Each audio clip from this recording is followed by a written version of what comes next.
One of the complaints and fears among many, especially in Washington, is that, well, you have to play tough and you have to play hardball with China, because if you go into this area where you no longer view them as the enemy, you try to have win-win kind of outcomes, they'll just take advantage of it and they'll roll you over and then they will take the ascendancy over you. What do you say to that?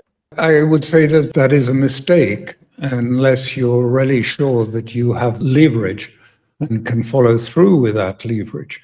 Because if this is just bluff and bluster, then the Chinese will see through it. And I think what has changed is that in the first term, Xi was a bit flummoxed by Trump, by his sudden change from aggression to very charming and very nice, and how he managed things. And so Xi worked on this and decided that the way to deal with Trump in his second term, now this being one of the first meetings, was to be very, very tough and very unpredictable for the Americans, to play back at Trump his own sort of tactics of negotiation, unpredictability and toughness.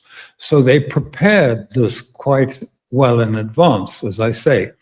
And the point is, they're not bluffing. They have the leverage and can follow through with the leverage.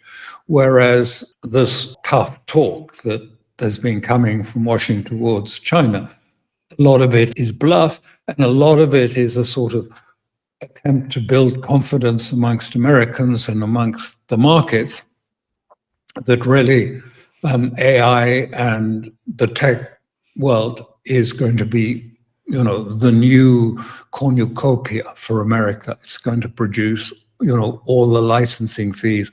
America is going to dominate in this field. But the only problem with this, and the Chinese have seen it and understand it very clearly, the only problem with this is you've seen these data centers springing up. You've built 5,400, I believe, big, massive data centers churning out, managing data and information. But you don't see anyone in them. They don't employ people. They are just huge data centers. But of course, the GDP in America looks as if it's growing because, NVIDIA spends another $200 billion on another data center. And so the whole thing becomes a really strategic big bet on this happening, and that America can dominate in the data management. And increasingly, the banks and others are beginning to say, hold on, AI isn't being as useful as people thought it was. It isn't being profitable. And actually, the revenues are running at the most, will be running at about 3% of the capital investment concern. I mean, that's not going to spin into a sort of successor to the petrodollar structure for America.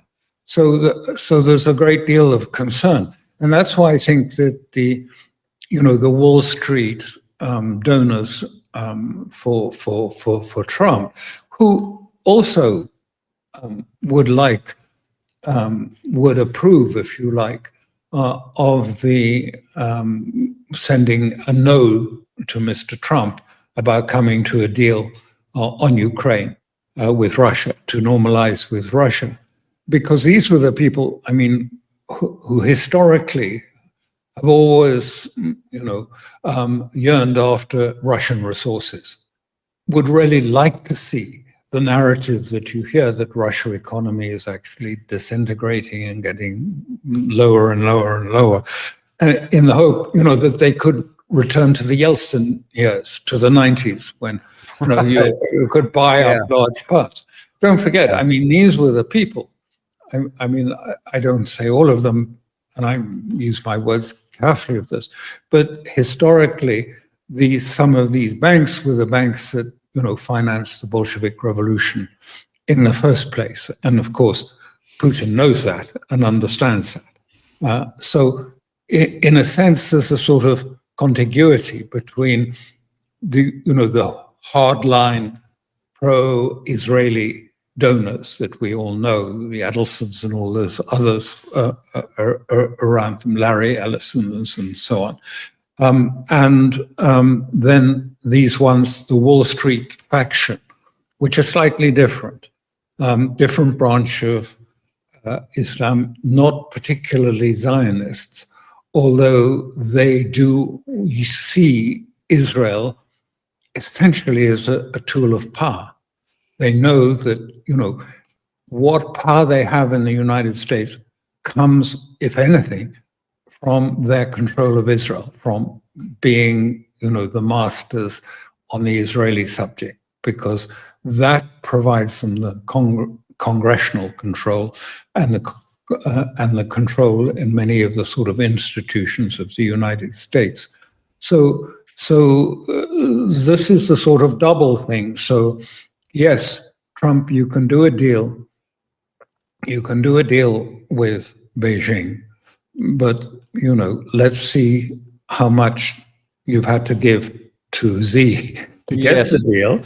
Right. But secondly, with a deal, normalization with Russia, no, you're not going to be allowed to do that. Quite clearly, the message was, you saw the way it was cancelled and everything. You saw the message was very clear. That is not going to be allowed. Right. And in fact, that's in the remainder of the time we have with you here today, I want to touch on an issue you've briefly mentioned a minute ago, and really directly related to what you just said here.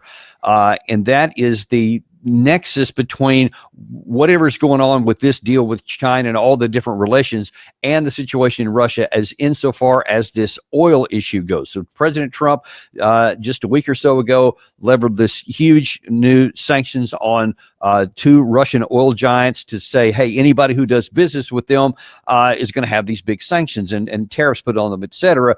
The primary targets were China and India. And I think I saw one comment from Trump here that said, yeah, we didn't really talk about that. So another one of the things, it's odd how that wasn't even on the agenda after this great meeting.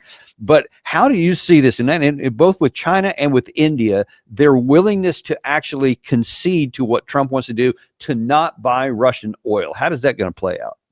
Oh, China has already made it absolutely clear they said to America the following. They said, listen, our relations between China and Russia and with Iran are none of your business, full stop. That's what they said. Keep out of it. It's none of your business, and we will not accept it. And we will continue trading. And of course, with China doing that, India will do it.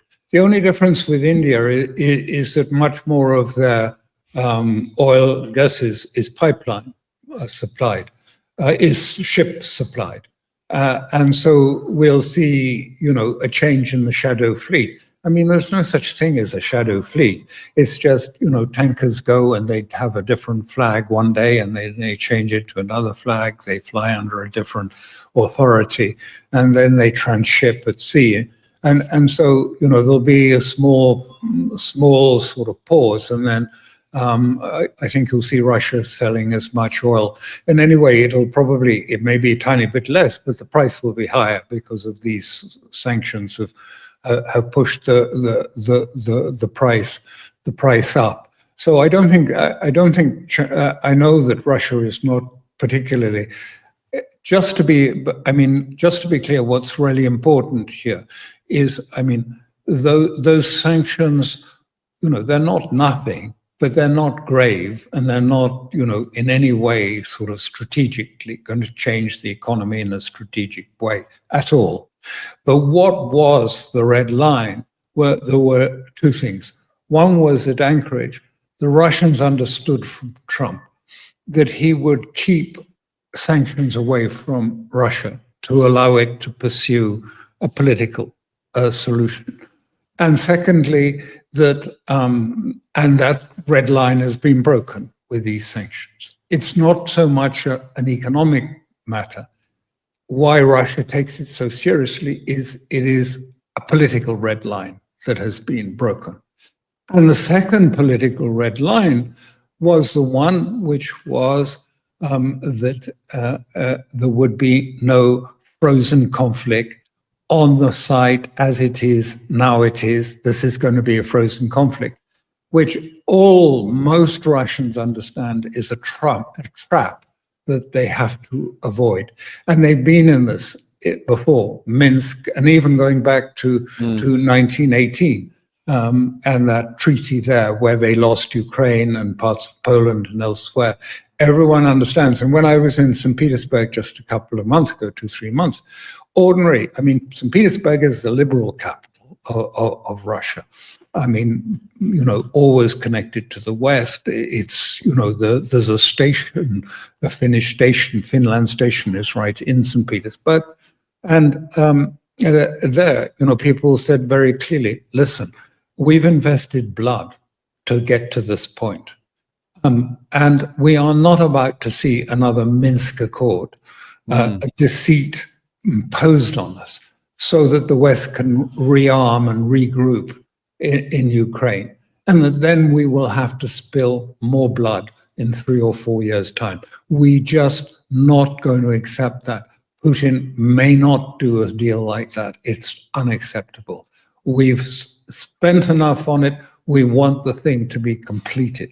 We want it to be done with. So, I mean, it's not a question of political affiliation or being pro-Putin or anti-Putin. This is how people feel about, the threat to their children. So let me ask you a question, because the most likely, I guess, solution for that is, which Putin has said himself here recently, in Beijing most recently, they'll just accomplish it on the battlefield. They'll take what they want by force of arms to accomplish their security needs as they see them. Or he reiterated there, they will take it at the diplomatic table. What as best as you can ascertain, what would a diplomatic solution look like right now that's acceptable to Russia?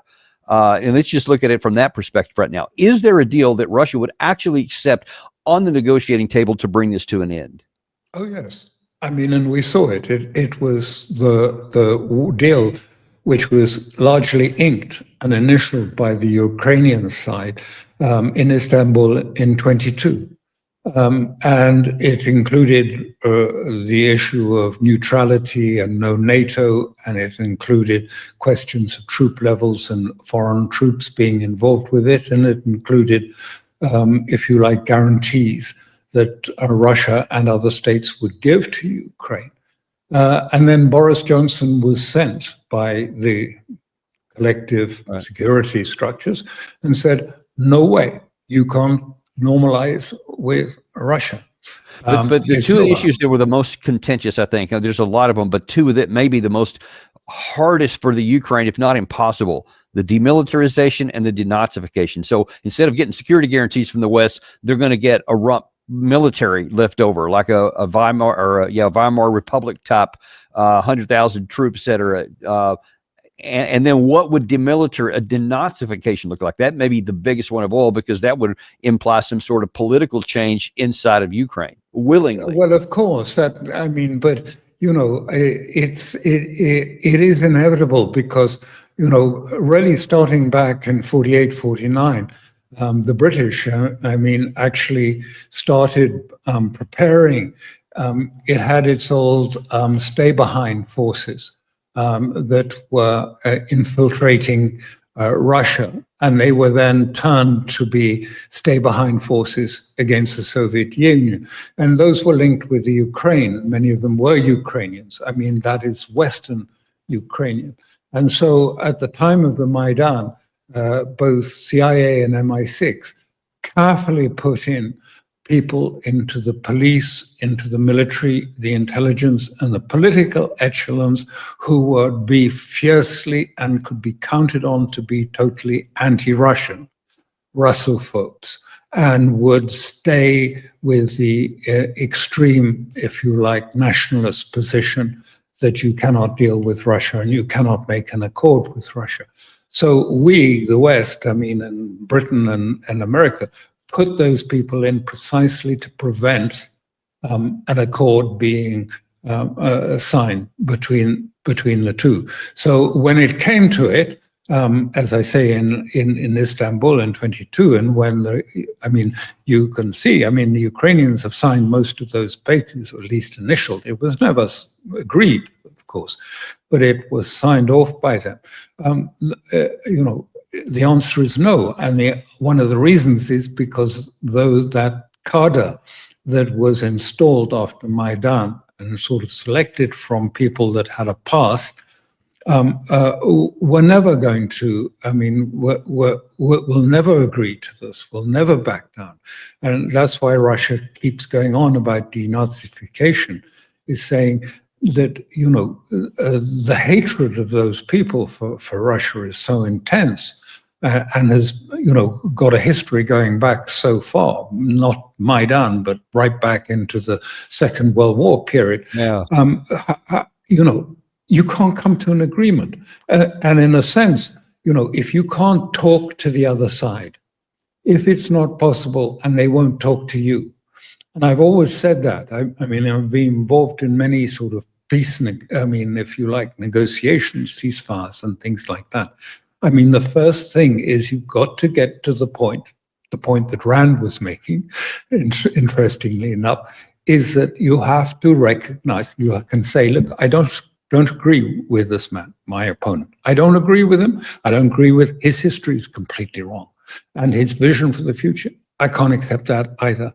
But I now accept that this person has a legitimate point of view and is a representative of his people or her people. Once you say that, then politics is possible. But if those people will not talk and will not have anything to do with Russian, and we only have to look at the history of them trying, having to suppress the Russian language, suppress, everything Russian during that period, the chances of being able to sit down and have a serious talk, as soon as they learn of it, it'll be stopped. So that's what he means by denazification. It's not, it's not to try and sort of put a political category and say, anyone who's on the right is not allowed. It's not that sort of, European style, if you like, cordon sanitaire. It is simply saying, there have to be people, Ukrainians, military, whatever, but who are able to talk and able to come to terms. So given the history that you just talked about, let's run from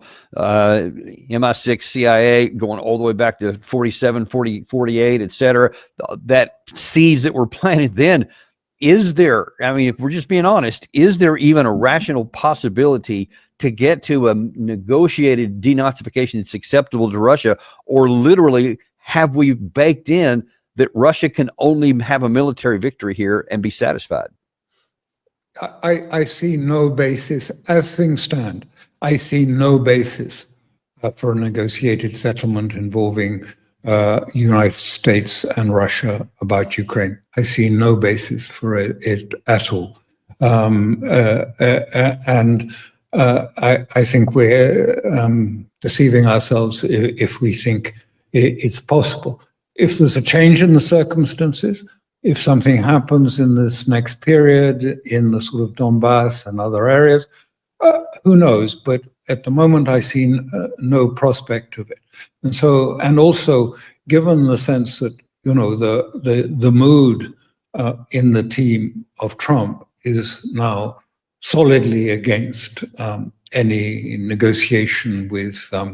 Not solidly. There's Witkoff, of course, but solidly against any sort of real negotiation with it. They've turned. There's been a big shift. Not so long ago, most of the West was saying, "Oh well, Ukraine can win, and Ukraine is going to succeed." And thing. Now we've gone to the other side: is how to define failure, how to define failure as victory. Yes, now we can try and pretend it's victory because, Russia, actually it's eating up their economy, this war, it's eating it up. They're getting weaker and weaker and, with time. so that it is a sort of holding exercise at victory, not this year, next year, but 3 years' time. And the Europeans sort of lap this up and say, yes, we just got to put enough money aside, and then 3 years' time or something like that, Russia will be so weakened. I mean, it's nonsense, complete nonsense. It's a fabrication. It's just psyops, that's all. Yeah. Well, that's where we are right now. And I guess we're going to have to wait and see, as you say, what could happen in the Donbass and then in both Kupiansk and in Pokrovsk, which could change the dynamic on the battlefield. We'll have to see how that plays out here in the coming period of time. But we are incredibly grateful for having you come on today, especially in talking about a lot of these issues here. And we would definitely like to send folks back to your conflicts forum, a geopolitical oracle, and on your Substack forum, because lots of great stuff there. And that's one of the reasons we were glad to have you on the show today. Well, thank you very much. It was, of course, as I said at the outset, a pleasure to join you. I look forward to having you back real soon. And we thank you guys for being with us today. And also to let you know, actually less than 30 minutes from now, we've got another great international relations theorist here on this side of the pond. John Mearsheimer is going to be talking about this new nuclear arms race and just what in the hell is going on with that. That's I said 30 minutes. That's actually at 1 o'clock today. So about an hour and a half from now. We'll look forward to seeing you then on the Daniel Davis Deep Dive.